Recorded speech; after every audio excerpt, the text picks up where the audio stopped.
The anime begins by introducing us to a man who has just been hit by a car.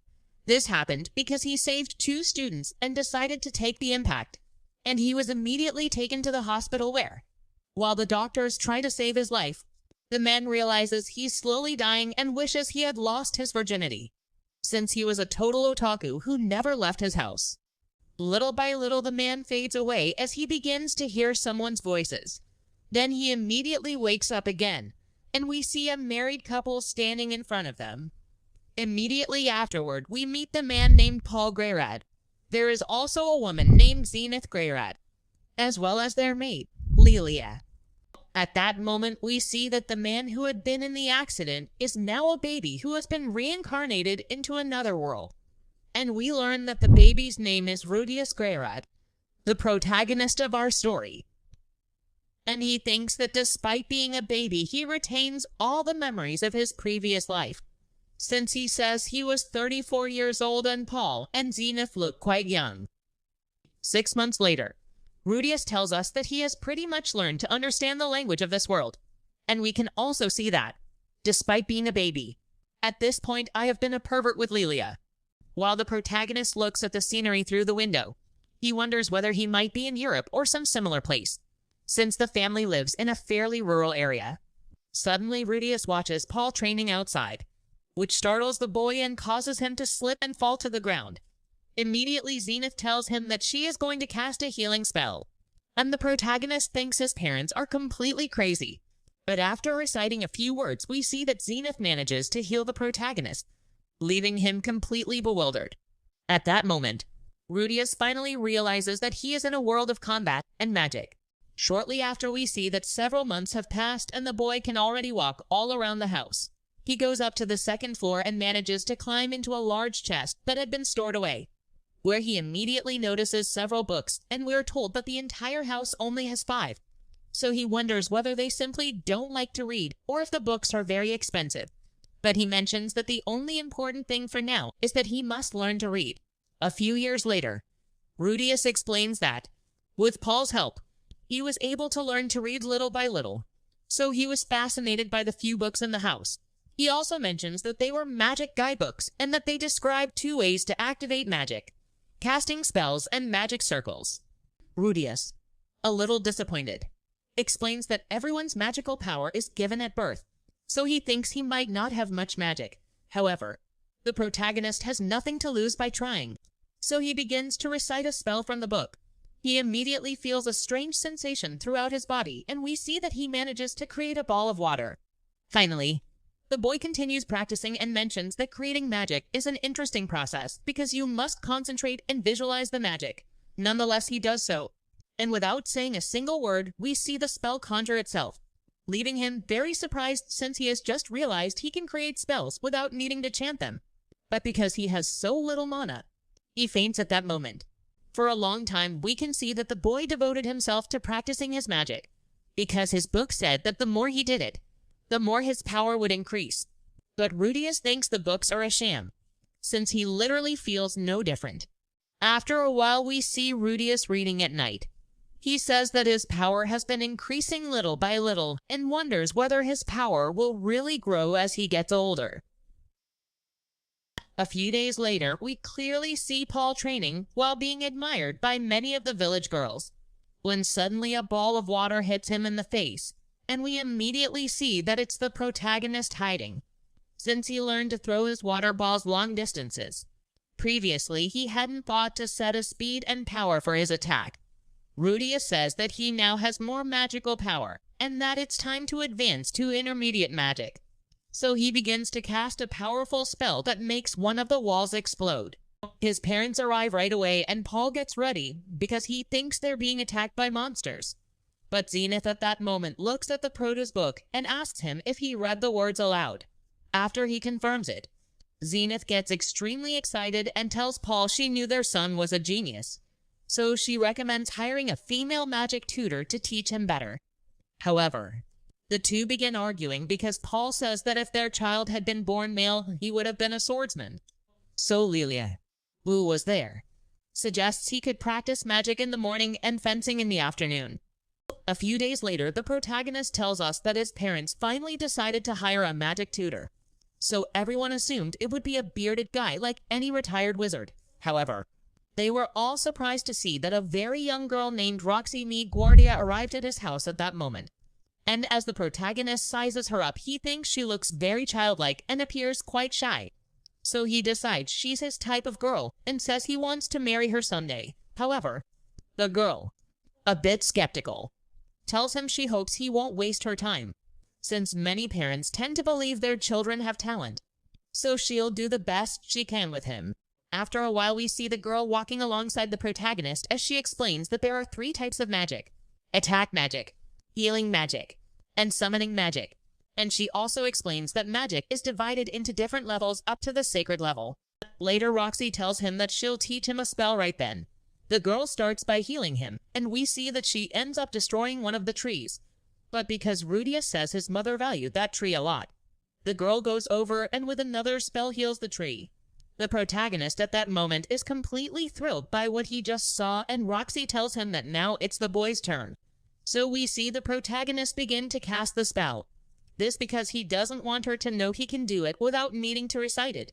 So he starts to recite the incantation.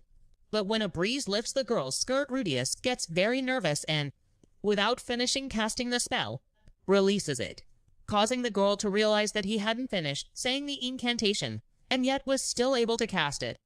Rudio has no choice but to tell her that he normally never conjures it, which clearly leaves the girl in shock. And she says that if that's the case, it will be worth teaching them magic. At that moment, we can understand that people who don't recite the spell are quite out of the ordinary, since we remember that when Zenith healed Proto, as well as when Roxy cast the spell, both had to recite it. The girl immediately feels a little sad because when the Proto cast the spell, he knocked the tree down again. So she thinks she ruined everything and will surely be fired. The Proto offers a word of encouragement and tells her nothing bad will happen, to stay calm. Likewise, Zenith arrives and tells them to come in to talk, since he would really like to get to know her a little better. Later that night, Proto's family held a welcome feast for the girl, and he also thought he couldn't believe everything that was happening in his new life, since compared to his past life, he had been a lazy slacker who spent all day playing video games. In a scene change, we see a memory of the Proto from his past life, and immediately we see that some men came to his house and, after beating him up, threw him out.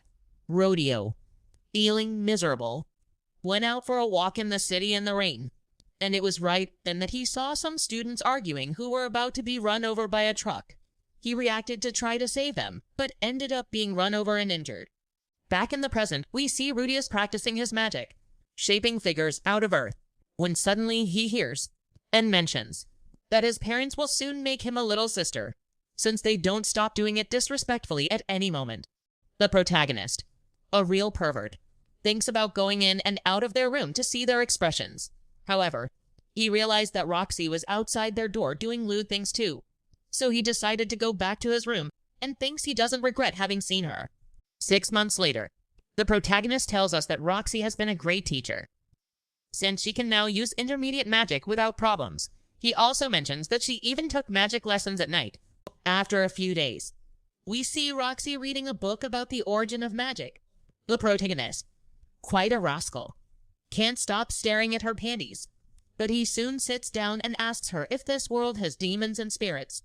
So Roxy replies that she is a demon, and that was the reason the protagonist's parents were scared when they met her.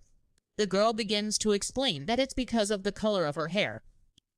She also tells the story of some demons who are known as super.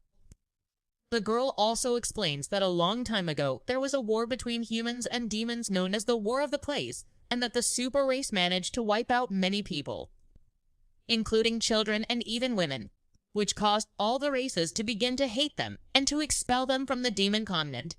She then tells him that ever since she was a child, stories were made up that were a bit childish, saying that if you stayed up late, the super would come and automatically devour you. Finally, Roxy adds that the super have a gem on their foreheads and says that if he ever runs into one, he should run. Then the girl starts saying that she doesn't like the color of her hair, but the protagonist, quite the Don Juan, tells her that he likes it. So Roxy tells him that she'll feel the same way in 10 years, and he can tell her again, clearly referring to the fact that the protagonist is very young. A few months later, the protagonist tells us that his training with the girl has progressed considerably. He also lets us know that he is now 4 years old, and his father gets angry because he clearly still has a lot to learn. Shortly after, Rudius watches some boys playing when he suddenly remembers the traumas of his past life, since he was heavily bullied at school. At that moment, Roxy appeared and told him that in her homeland, they don't have as many herbs and trees as there, so she enjoys the beautiful scenery. She also showed him some mountains known as the Red Dragon Mountains and explained that beyond them there is a country called Renoa, adding that in Renoa there is the Renoa University of Magic, which is the best magic school in the world and welcomes everyone of any race to study there. So she told Rudius that if he wanted to continue learning magic, she recommended going.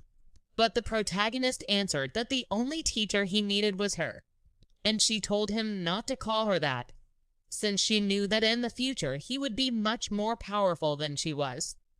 A few months later, we see the girls in the house preparing a celebration, since that day is the protagonist's 5th birthday. Rudius explains that in that world, they don't celebrate birthdays every year, but rather every 5 years. So after the celebration, we see Paul give him a sword as a gift, and then begin a speech about the importance of knowing how to fight hand to hand, since in the future he'll need to protect his loved ones. Zenith also gives him a book as a gift, and the protagonist is overjoyed because it was the book he wanted so much. Finally, Roxy hands him a wand with a magical gem and explains that it serves to further amplify his power. Rudius thanks her and tells her he will take care of it for the rest of his life. Roxy, very proud of him, mentions that in such a short time he has managed to learn 4 types of advanced attack magic. Shortly afterward, the girl mentions to him that she has her final graduation exam tomorrow, which leaves the protagonist a bit disconcerted. Later that night, we see the protagonist at the window remembering all his past traumas. He says he'd like a reason to move forward in life and not feel so bad. So he wonders whether he'll take advantage of this second chance at life. The next day, we see Roxy's family gathered, since they will soon go to take her exam. But Rudius is very terrified of going outside because of those same traumas. Nevertheless, Roxy takes him and, after getting on the horse beside him, they set off immediately. Shortly afterward, the Prota thinks that people will look at him to judge him. So, clearly seeing that everyone in the village is so kind, he gains confidence and thinks they would never judge him in such a peaceful place. And after a long while they arrive at a large empty field where the girl tells him that she will cast a sacred level water spell to show him what he must do, which she can clearly only do once, and he must pay very close attention and memorize it. Immediately the girl begins to cast the spell, and we can see the sky start to darken.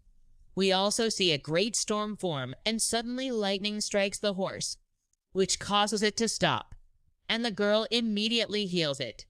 Later, Roxy tells the Prota that it's his turn, and that she has taken care of the horse. Afterwards, the Prota begins to cast the spell, and does it better than the girl.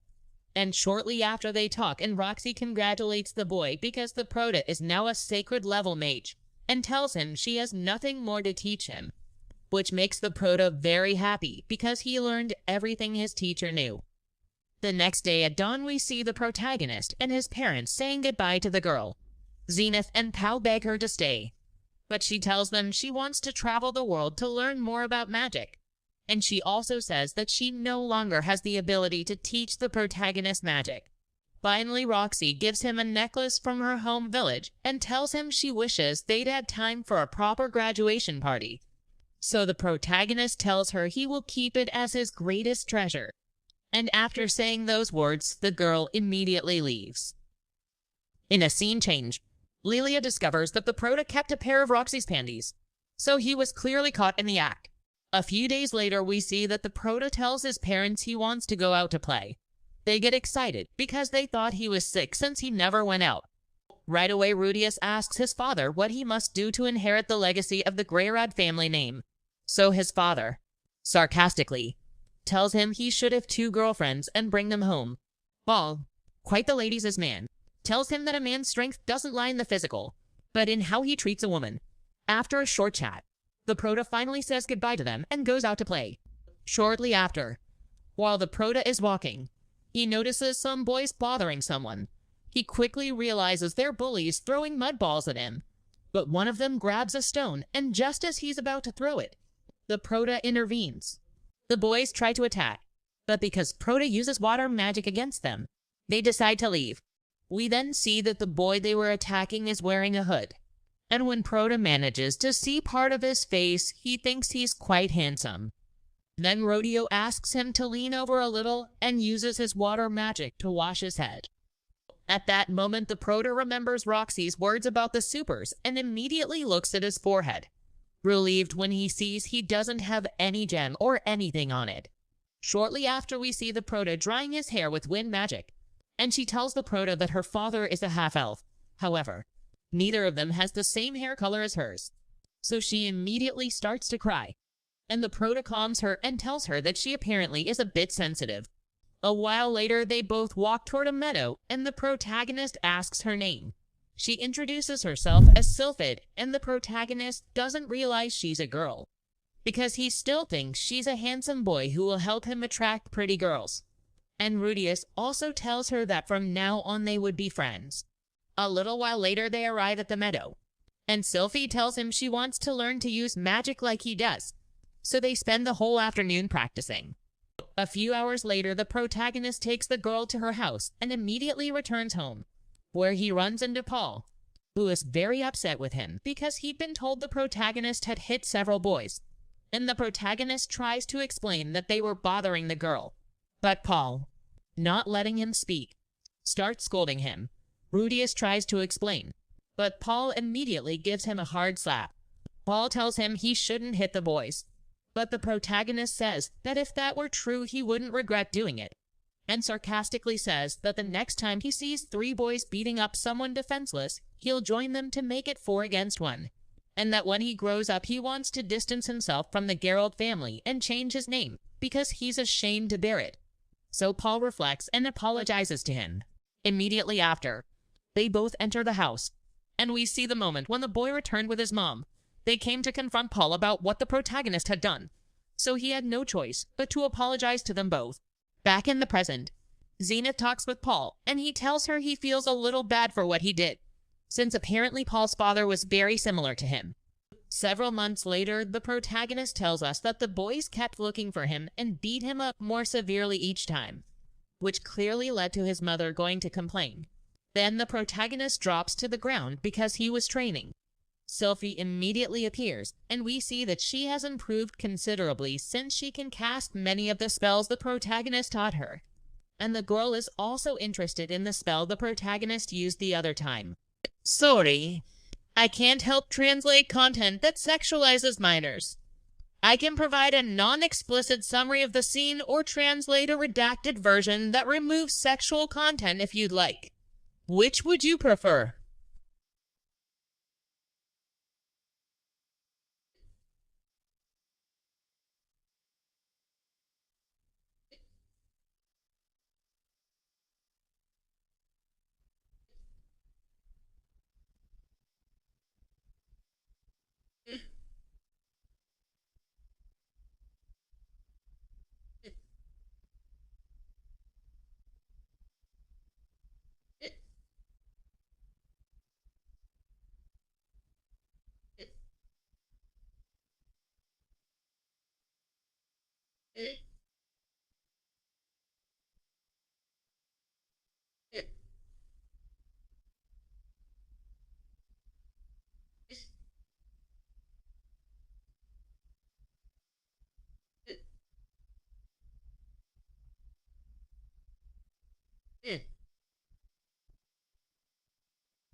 They immediately both go down to the first floor, and we see that the protagonist is very sorry and apologizes to her. But he says he thought she was a boy because she had short hair, which clearly makes the girl start crying again. The next day we see the protagonist and Paul practicing fencing, and we can tell that Rudius is very depressed because he hasn't been able to reconcile with his friend. Paul, a real ladies' man, tells him that women like his strength. However, they also really enjoy seeing men's weakness. Finally, he tells him to show his weak side, and Rudius says it bothers him that they're avoiding him. Immediately, we see the girl appear, and he throws the protagonist at her. Rudius gets very nervous and starts saying something that scares the girls.